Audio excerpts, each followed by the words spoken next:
оқушылары, біз өзіміздің ардақты да аяулы ұстаздарымызға мың алғыс. Ең аяулы есім ғой ұстаз деген, бар тіршілік бақытты ұстазбенен. Ұстазды жеткізгенше мұратына, білеміз деп лапылдап жана берем. Ұстаздар, қандай ғажап халықсыздар.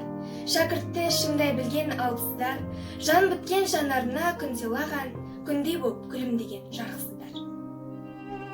Ұстаз деген жарық күні ғой ғаламның, ұстаз деген анасы ғой адамның. Ұстаздар, біздің сіздерге алғысымыз шексіз. Ұстаз сөзін айтып жүрдік ән қылып, одан басқа жүрген кім бар жандығым? Ұстаз деген ұлылардың ұлысы. Оятқансың санамды, алғаш рет ұстатқансың қаламды.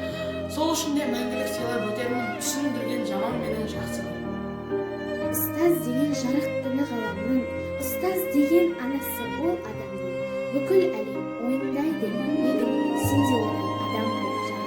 Ұстаз болу жүректің батылдығы, ұстаз болу сезімнің ақындығы, ұстаз болу мінездің күн шуағы, азбайтұғын адамның алтындығы.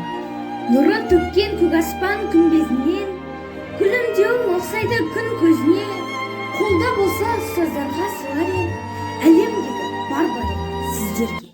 Ұстаз бізге білім беріп өсірген, қатемізді әрқашанда кешірген, өмір жолы қиын жол деп әрдайым тәрбиелеп ақылды ғып өсірген. Қиынға төзуге үйреткен қашанда, жаманнан безуге, жақсылық жасауға. Қамқорлы ол қыздың, мұғалім ол біздің.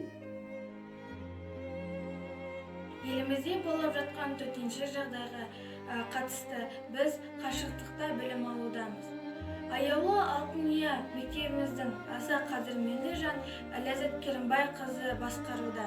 Үнемі жас ұрпаққа білім мен тәрбие беріп, аянбай еңбек етуде.